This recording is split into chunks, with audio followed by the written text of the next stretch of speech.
Good morning STTB students. I am Daljit, your Hindi teacher. Welcome to Hindi class. बेटा, जैसे कि आप जानते हो कि आपके क्लास टेस्ट चल रहे हैं, तो आज हम आपके सेकंड क्लास टेस्ट की बात करेंगे. तो क्लास टेस्ट आपका फर्स्ट हो चुका है. आज सेकंड जो क्लास टेस्ट है उसकी रिवीजन करेंगे, जिसमें ग्रामर आएगी, जिसमें ऑल पूरी ग्रामर है.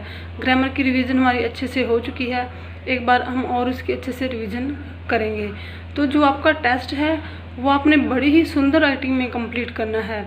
उसके फर्स्ट पेज पे आपने अपना नेम, फादर नेम और अपनी क्लास मेंशन है. बाकी आपने सभी पेज पे अपना नेम ज़रूर मेंशन करना है.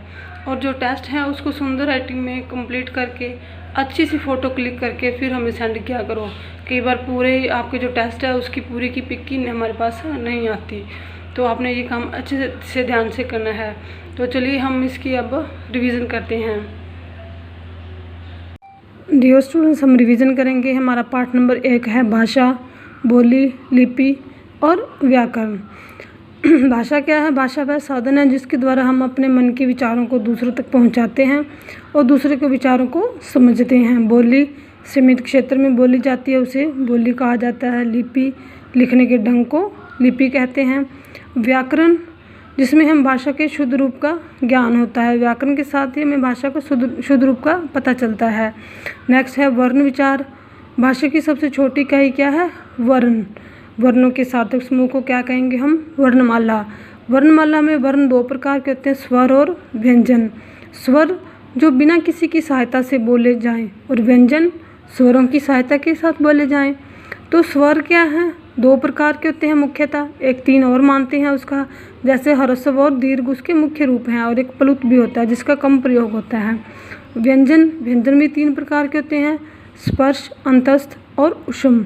स्पर्श व्यंजन 25 होते हैं, अंतस्थ 4 होते हैं और उष्म भी 4 होते हैं. इसी पाठ के अंदर हम वर्ण विच्छेद करना सीखेंगे कि वर्णों के टुकड़े कैसे किए जाते हैं.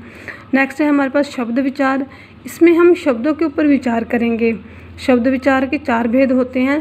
पहला है उत्पत्ति के आधार पे, रचना के आधार पे, प्रयोग के आधार पर और अर्थ के आधार पे.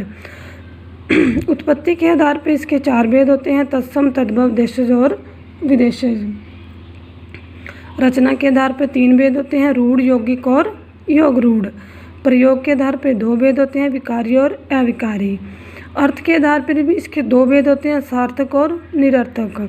सार्थक शब्दों के अंदर पर्यायवाची विलोम शब्द सारे शब्द आते हैं. नेक्स्ट है शब्द संपदा. संपदा को हम भंडार भी कह सकते हैं. इसके अंदर पर्यायवाची विलोम शब्द, अनेकार्थी, वाक्यांश और श्रुति सम भिन्नार्थक शब्द आते हैं. पर्यायवाची क्या होते हैं? एक समान अर्थ देने वाले शब्दों को पर्यायवाची कहा जाता है. जैसे वृक्ष, वृक्ष को हम पेड़, तरु कह सकते हैं. विलोम शब्द क्या होते हैं? उल्ट या विरोधी अर्थ देने वाले शब्दों को विलोम शब्द कहा जाता है. अनेकार्थी, एक शब्द के एक से अधिक अर्थ जहाँ हो उसको अनेकार्थी शब्द कहते हैं. तो वाक्यांश, छोटे से वाक्यांश का एक शब्द में प्रयोग करना. मतलब छोटे से वाक्यांश के लिए जब हम एक शब्द का प्रयोग करते हैं तो उसको हम वाक्यांश कहते हैं. उससे भाषा सरल और स्पष्ट हो जाती है. नेक्स्ट है श्रुति सम भिन्नार्थक शब्द. जो सुनने और बोलने में शब्द समान लगते हैं लेकिन उसका अर्थ भिन्न होता है, उसका अर्थ अलग होता है. तो नेक्स्ट है उपसर्ग. उपसर्ग वे शब्दांश होते हैं जो शब्द के आगे आकर उसके अर्थ को बदल देते हैं, उसको उपसर्ग कहा जाता है. इसके 3 भेद होते हैं, तत्सम, तद्भव और आगत उपसर्ग. प्रत्यय वे शब्दांश होते हैं जो शब्द के अंत में जाकर उसके अर्थ को बदल देते हैं. जो प्रत्यय होते हैं वो शब्द के अंत में लगते हैं और उस शब्द का अर्थ बदल जाता है. तो प्रत्यय के मुख्यतः 2 भेद होते हैं, कृत प्रत्यय और तद्धित प्रत्यय. कृत प्रत्यय के 5 उपभेद हैं और तद्धित के 9. हमने इनको रीड करना है. नेक्स्ट है संज्ञा. संज्ञा क्या होती है? किसी व्यक्ति, वस्तु, स्थान, भाव आदि के नाम को संज्ञा कहा जाता है. इसके मुख्यतः 3 भेद होते हैं, जातिवाचक, व्यक्तिवाचक और भाववाचक. लेकिन कुछ विद्वान इसके 2 भेद और मानते हैं, द्रव्यवाचक और समूहवाचक. नेक्स्ट है हमारे पास लिंग. लिंग क्या होता है? जिसमें हमें स्त्री पुरुष जाति का भेद का पता चले. तो लिंग 2 प्रकार के होते हैं, पुल्लिंग और स्त्रीलिंग. नेक्स्ट है वचन. जिसमें हमें किसी व्यक्ति, वस्तु, स्थान के एक या एक से अधिक होने का पता चले उसे हम वचन कहते हैं। इसके भी दो भेद होते हैं, एकवचन और बहुवचन। तो ये बेटा हमारे ग्रामर के लेसन हैं जो हम अच्छे से पढ़ चुके हैं। इनके आपने एक बार रिवीजन और करनी है। नेक्स्ट हमारे पास पत्तर और अनुच्छेद जो आपको करवाए गए हैं। अगर इसमें टॉपिक चेंज करके भी आपके पास आता है तो आप इसको कर सकते हैं, क्योंकि आपको इसके करने का तरीका पता है। तो आपने अपने सिलेबस की अच्छे से रिवीजन करनी है। Thank you, have a nice day.